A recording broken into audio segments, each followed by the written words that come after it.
അഞ്ജലി ശ്രീജിത രാജാണ് വിവരങ്ങളുമായി പറവൂരിൽ നിന്ന് ചേരുന്നത്. അഞ്ജലി, എന്താണ് സംഭവിച്ചത്? പോലീസ് എന്താണ് ഈ കാര്യത്തെക്കുറിച്ച് പറയുന്നത്? ഈ പ്രതി ലഹരിക്ക് അടിമയാണെന്ന തരത്തിൽ വാർത്തകൾ വരുന്നുണ്ട്. എത്രമാത്രം വസ്തുതയുണ്ട് അതിൽ? അപർണ, ചേന്നമംഗലം പേരേപ്പാടം എന്ന സ്ഥലത്താണ് ഈ നാടിന് നടുക്കിയ 3 കൊലപാതകങ്ങൾ നടന്നത്. അതിൽ വിനീഷ, ഉഷ, വേണു എന്നിവരാണ് കൊല്ലപ്പെട്ടത്. കൂടാതെ ഈ വിനീഷയുടെ ഭർത്താവായിട്ടുള്ള ജിതിൻ ഗുരുതരാവസ്ഥയിൽ ആസ്റ്ററിൽ തുടരുകയാണ്. ഈ വീട്ടിലാണ് ഇന്ന് 6 മണിക്കായിരുന്നു സംഭവം നടന്നത്. അതായത് അയൽവാസിയായ ഋതുവാണ് 6 മണി സമയത്തെ ഈ വീട്ടിലേക്ക് കടന്നു ചെല്ലുന്നു. തുടർന്ന് ഇയാളുടെ കയ്യിൽ മാരകായുധമുണ്ടായിരുന്നു. ഈ 3 വീട്ടിലുള്ളവരുടെ തലക്കടിച്ച് പരിക്കേൽപ്പിക്കുകയായിരുന്നു. സംഭവ സ്ഥലത്ത് വെച്ച് തന്നെ 2 പേർക്ക് ഗുരുതരമായി പരിക്കേറ്റു. കൂടാതെ അതായത് ജിതിൻ ഇപ്പോൾ ഗുരുതരമായ ആശുപത്രിയിൽ തുടരുകയാണ്. ഇവർ തമ്മിൽ ഈ വ്യക്തി, അതായത് ഋതു എന്ന് പറയുന്ന വ്യക്തിയുമായിട്ട് ഈ അയൽവീട്ടുകാർക്കെല്ലാം വലിയ രീതിയിലുള്ള പ്രശ്നമാണ് ഉണ്ടാകുന്നത്. ഇയാൾ മയക്കുമരുന്നിന് അടിമയാണെന്നാണ് നാട്ടുകാർ മൊത്തം നമ്മളോട് വ്യക്തമാക്കുന്നത്. കൂടാതെ പോലീസും ഈ രീതിയിൽ തന്നെയാണ് അറിയിക്കുന്നത്. കൂടാതെ ഇയാൾ 3 കേസുകളിൽ നിലവിൽ നേരത്തെ തന്നെ പ്രതിയാണ്. ഈ മയക്കുമരുന്ന് കേസ്, കൂടാതെ വീട്ടിലേക്ക് അതിക്രമിച്ചു കടക്കൽ തുടങ്ങി മോഷണം തുടങ്ങിയ കേസുകളാണ് ഇയാൾക്ക് നേരത്തെ ഉള്ളത്. ഈ പ്രതി വീട്ടിലേക്ക് എത്തുന്നു. അതായത് 3 പേർ സംഭവ സ്ഥലത്ത് വെച്ച് തന്നെ ഇവരെ തലയ്ക്ക് ഗുരുതരമായ രീതിയിൽ ആഴത്തിലുള്ള മുറിവേൽക്കുന്നു. തലക്കടിച്ച് പരിക്കേൽപ്പിക്കുകയായിരുന്നു. ജിതിന്റെ അവസ്ഥ ഗുരുതരമാണ്. കൂടാതെ ഈ വീട്ടിൽ 2 കുഞ്ഞുങ്ങൾ ഉണ്ടായിരുന്നു. അവർ എത്രയും പെട്ടെന്ന് മുറിയിലേക്ക് ഓടിപ്പോയത് കൊണ്ടാണ് ആ കുഞ്ഞുങ്ങളുടെ ജീവൻ രക്ഷപ്പെട്ടത്. കുഞ്ഞുങ്ങൾ ഇപ്പോൾ കുടുംബത്തിന്റെ വീട്ടിലാണുള്ളത്. നാടിന് നടുക്കിയ സംഭവമാണ്. ഇന്ന് 6 മണിക്ക് ഈ സംഭവം നടക്കുന്ന സമയത്ത്, അതായത് ഇവിടെയുള്ള ആളുകളെല്ലാം ജോലിക്ക് പോയതായിരുന്നു. ഈ വീട്ടിലുണ്ടായിരുന്ന കുടുംബത്തിന് മാത്രം, അതായത് ഈ ഋതുവിന്റെ അമ്മ ഈ സംഭവത്തിന് സാക്ഷ്യമാണ്. പക്ഷെ അവർ ഇതുവരെയും ഒന്നും പ്രതികരിക്കാൻ തയ്യാറായില്ല. ഇപ്പോൾ സമീപത്തുള്ള ആളുകളുണ്ട്. ഈ ഋതു എന്ന് പറയുന്നവർ ഈ പൊതുവായിട്ട് എല്ലാവർക്കും ശല്യമുണ്ടാക്കുന്ന വ്യക്തിയാണോ? വിദ്യാഭ്യാസ കാലത്ത് തുടങ്ങി ആക്ടിവിറ്റീസിലുണ്ട് ഇങ്ങനത്തെ ഇതില്. മയക്കുമരുന്നിന് അടിമയാണെന്നാണ് പറയുന്നത്. അടിമയാണ്. എന്തുകൊണ്ടാണ് പോലീസ് ഈ വിഷയത്തിൽ നിങ്ങൾ പരാതിപ്പെട്ടു എന്നൊക്കെ പറയുന്നുണ്ട്? പലരും പരാതിപ്പെട്ടിട്ടുണ്ട്. പക്ഷെ ഈ പരാതിപ്പെട്ട് പോലീസ് ആക്ഷൻ എടുക്കുമ്പോഴേക്കും ഇയാൾക്കൊരു സർട്ടിഫിക്കറ്റ് ഉണ്ട്. മെന്റലി ഇതാണെന്നുള്ളതിന് അത് സർട്ടിഫിക്കറ്റ് ഉള്ളതുകൊണ്ടാണ് ഇയാൾ ഊരി പോരുന്നത്. കേസുകൾ പല കേസിൽ നിന്ന് അങ്ങനെയാണ് ഊരി പോരുന്നത്. വേറെ ആളുകൾ ഇവരെയൊക്കെ, അതായത് തൊട്ടടുത്ത വീട്ടിലുള്ള ആളുകളെയും ഇയാൾ ഭീഷണിപ്പെടുത്തി എന്നൊക്കെ പറയുന്നുണ്ട്. ഉണ്ട്.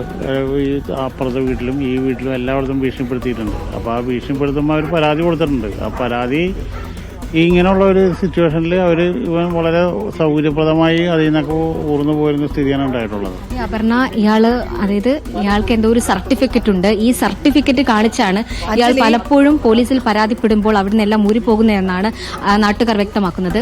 അഞ്ജലി, ഇപ്പോൾ പെട്ടെന്ന് ഇത്തരത്തിലൊരു അക്രമത്തിലേക്ക് അയാൾ എത്താനുണ്ടായ ഒരു സാഹചര്യം എന്താണെന്നാണ് പോലീസ് പറയുന്നത്? നാട്ടുകാരെല്ലാം അവിടെയുണ്ടല്ലോ, അവരെന്താണ് ഈ സംഭവത്തെക്കുറിച്ച് വിശദീകരിക്കുന്നത്? എങ്ങനെയാണ് ഈ പ്രതി ഇന്ന് പെട്ടെന്ന് ഒരു തർക്കത്തിലേക്ക് എത്തിയത്? അതിനുശേഷം എന്ത് പ്രകോപനമാണ് അവിടെ ഉണ്ടായത്? അതായത് അതായത് മയക്കുമരുന്നിന് അടിമയാണ്. പക്ഷേ അതായത് നിലവിൽ ഇയാളെ പ്രകോപിപ്പിക്കുന്ന രീതിയിലൊന്നും കുടുംബത്തിന്റെ ഭാഗത്തു നിന്നും ഉണ്ടായിട്ടില്ലെന്നാണ് നാട്ടുകാർ വ്യക്തമാക്കുന്നത്. പക്ഷേ സ്ഥിരമായിട്ട് നമ്മൾ നേരത്തെ ഒരു വീഡിയോ കാണിച്ചിരുന്നു. അതായത് തൊട്ടപ്പുറത്തുള്ള വീട്ടിൽ വരെ ഇയാൾ വലിയ രീതിയിലുള്ള പ്രശ്നങ്ങളാണ് ഉണ്ടാക്കുന്നത്. ചെറിയ പൂച്ച അയാളുടെ വീട്ടിലേക്ക് പോകുന്നു തുടങ്ങിയ ചെറിയ കാരണങ്ങൾ കൊണ്ടാണ് ഇയാൾ ഇത്തരത്തിൽ വലിയ രീതിയിലുള്ള അതിക്രമങ്ങളിലേക്ക് നടക്കുന്നത്. കൂടാതെ സ്ഥിരമായിട്ട് തൊട്ടടുത്തുള്ള വീടുകളിൽ പോലും അവർക്ക് ജീവിതത്തോടെ മുന്നോട്ട് പോകാൻ കഴിയാത്തൊരവസ്ഥയാണ് ഇയാൾ കാരണം ഉണ്ടാകുന്നത്. സിഗരറ്റ് വലിച്ച് വീടിന്റെ തൊട്ടപ്പുറത്തുള്ള വീട്ടിലേക്ക് എറിയുക, തുടർന്ന് വീട്ടിലുള്ള കുട്ടികളെയൊക്കെ തെറി പറയുക, ഇത്തരത്തിലുള്ള അസഭ്യ വാക്കുകൾ ഉപയോഗിക്കുക തുടങ്ങി ആ രീതിയിലായിരുന്നു തുടക്കത്തിലൊക്കെ ഇയാളുടെ ഉപദ്രവം ഉണ്ടായിരുന്നത്. പിന്നീട് ഇയാൾ വലിയ രീതിയിൽ അതിക്രമിച്ച് വീട്ടിലേക്ക് കടന്നു ചെല്ലുക. കൂടാതെ ഇപ്പോൾ ഈ മരണപ്പെട്ടവരുടെ വീട്ടിൽ തന്നെ നിലവിൽ 4-5 CCTV ഉണ്ട്. സ്ഥിരമായി ഇയാളുടെ അതിക്രമം ഉണ്ടാകുന്നു. അതിനൊരു തെളിവിനായിരിക്കും ഒരു പക്ഷേ ഇവർ ഇത്തരത്തിലൊരു അപകടം ഉണ്ടാകുമെന്ന് പ്രതീക്ഷിച്ചിരിക്കാം. അതിന് ഒരു തെളിവായിട്ടായിരിക്കും ഈ CCTV ദൃശ്യങ്ങൾ ഉപയോഗിക്കാമെന്ന് കരുതിയത്. എന്തായാലും ഈ CCTV ദൃശ്യങ്ങളിൽ ഒരു പക്ഷേ ഈ പ്രതിയുടെ കാരണങ്ങളെല്ലാം പതിഞ്ഞിട്ടുണ്ടാവും. അത്രമാത്രം അപകടമാണ്. അതായത് ഒരു വീട്ടിലെ 4 പേരെ ഗുരുതരമായിട്ട് പരിക്കേൽക്കുക, അല്ലെങ്കിൽ 3 പേർ മരണപ്പെടുക.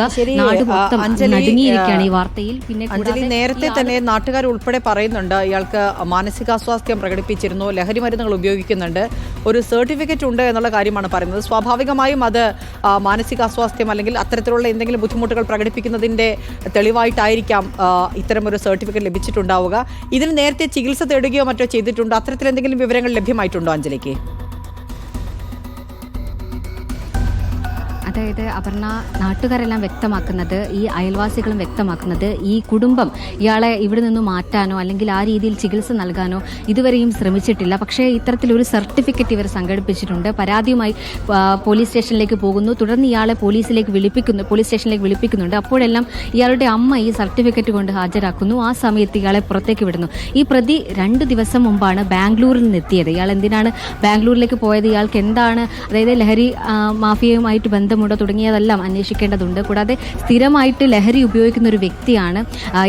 അതിനാൽ തന്നെ നമുക്ക് മനസ്സിലാക്കാം, ചെറിയ പ്രകോപനങ്ങൾ പോലും ഇയാൾക്ക് വലിയ രീതിയിലുള്ളൊരു പ്രശ്നമായി അനുഭവപ്പെടാം. ഇതിൻ്റെയൊക്കെ കാരണമായിട്ടാണ് ഇപ്പോൾ ഈ വീട്ടിലേക്ക് തന്നെ, ഈ കൊല്ലപ്പെട്ടവരുടെ വീട്ടിലേക്ക് തന്നെ രാത്രി കാലങ്ങളിൽ ഇയാൾ ഗേറ്റ് തള്ളി തുറന്നു കൊണ്ടുവരെ അതിക്രമിച്ച് കടക്കാറുണ്ട്. ആ രീതിയിലുള്ള പരാതികൾ നൽകിയിട്ടുണ്ട്. അതായത് ഒരു വീട്ടിലുള്ളവരോ അല്ലെങ്കിൽ ഇയാൾ സ്ഥിരമായി ഈ നാട്ടിലുള്ള, അതായത് ഈ സമീപവാസികളായിട്ടുള്ള പലർക്കും വലിയ രീതിയിൽ ബുദ്ധിമുട്ടുണ്ടാക്കുന്ന വ്യക്തിയാണ്. പക്ഷേ ഇത്തരത്തിലൊരു ക്രൂര കൃത്യത്തിലേക്ക് ഇയാൾ കടക്കുമെന്നുള്ളത് ഈ നാട്ടുകാർ മൊത്തം ഞെട്ടലിലാണ്. കാരണം ആ ഒരു കാര്യം പ്രതീക്ഷിച്ചില്ലായിരുന്നു. കൂടാതെ ഈ അപകടത്തിൽ കൊല്ലപ്പെട്ട വിനീഷയുടെ ഭർത്താവായിട്ടുള്ള ജിതിൻ ഇപ്പോൾ ഗുരുതരാവസ്ഥയിൽ തുടരുകയാണ്.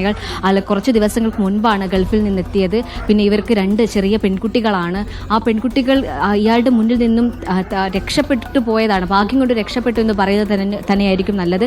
കാരണം ചെറിയൊരു പ്രകോപനത്തിന്റെ പേരിലാണ്. ഇപ്പോൾ നേരത്തെ നമ്മൾ കണ്ട ദൃശ്യങ്ങൾ കാണാം. പൂച്ച ഇയാളുടെ വീട്ടിലേക്ക് പോകുന്നു. ഈ ചെറിയ കാരണങ്ങളൊക്കെയാണ് ഇയാൾ വലിയ രീതിയിലൊരു പ്രശ്നമാക്കി ഈ വീട്ടിലുള്ളവരെ നിരന്തരമായി ഉപദ്രവിക്കുന്നത്.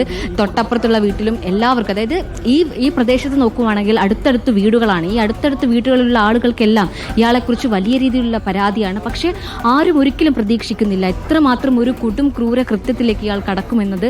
നമുക്ക് ദൃശ്യങ്ങൾ വ്യക്തമാണ്. എത്രമാത്രം ആഴത്തിലാണ് ഇയാൾ പരിക്കേൽപ്പിച്ചിട്ടുള്ളത്. ഇരുമ്പ് ദണ്ട് ഉപയോഗിച്ച് 4 പേരെ ഗുരുതരമായി പരിക്കേൽപ്പിക്കുക. അതിൽ 3 പേർ തൽക്ഷണത്ത് മരിക്കുക. വലിയ രീതിയിൽ, അതായത് നാട് മൊത്തം നടുക്കി ഏവരും വലിയ ആശങ്കയാണ് പ്രകടിപ്പിക്കുന്നത്. കാരണം ഇയാൾക്ക് ഇനിയും ഒരു പക്ഷേ ഈ ഒരു സർട്ടിഫിക്കറ്റ് അത്തരത്തിൽ മാനസികമായിട്ടുള്ള എന്തെങ്കിലും ബുദ്ധിമുട്ടുള്ള ആളാണെന്ന് അറിഞ്ഞാൽ പോലീസ് ഇയാളെ വീണ്ടും വെറുതെ വിടുമെന്നുള്ള ആശങ്ക പോലും നാട്ടുകാർ അറിയിക്കുന്നുണ്ട്. കാരണം നിരവധി തവണ ഇത്തരത്തിൽ പരാതിയുമായി എത്തിയിട്ടുണ്ട്. പക്ഷേ റൂറൽ SP വൈഭവ് സക്സേന പറയുന്നത്, അതായത് എഴുതിക്കൊണ്ടുള്ള പരാതി ഇതുവരെ ലഭിച്ചിട്ടില്ലായിരുന്നു എന്നാണ്. അതിന്റെ പേരിലാണ് നടപടി സ്വീകരിക്കാൻ കഴിയാതിരുന്നതെന്നാണ്. പക്ഷേ നാട്ടുകാരുടെ ഒരു വേർഷൻ നമ്മൾ നോക്കുമ്പോൾ അവർ നിരന്തരമായി ഇയാൾക്കെതിരെ പരാതിപ്പെടാറുണ്ട്. ചെറുപ്പം മുതൽ ഇയാളെ കൊണ്ട് വലിയ രീതിയിലുള്ള ബുദ്ധിമുട്ടുണ്ട്. ഇപ്പോൾ ഈ ഒരു ഭാഗത്തേക്ക് ആളുകൾ നിരന്തരം ഇയാൾക്കെതിരെ പരാതി ഉന്നയിച്ചിട്ടുണ്ടായിരുന്നു. പക്ഷേ രേഖാമൂലമുള്ള ഒരു പരാതി പോലീസിലൊന്നും ലഭിച്ചിട്ടില്ല എന്ന് തന്നെയാണ് പോലീസിൽ നിന്ന് ലഭിക്കുന്ന വിശദീകരണം. അഞ്ജലി ശ്രീനിതാരാജാണ് വിവരങ്ങൾ നൽകിയത്. പറവൂരിൽ ഒരു വീട്ടിലെ 3 പേരെ അടിച്ചു കൊലപ്പെടുത്തിയെന്നുള്ളതാണ് വാർത്ത. പ്രതി പോലീസിന്റെ കസ്റ്റഡിയിലാണ്.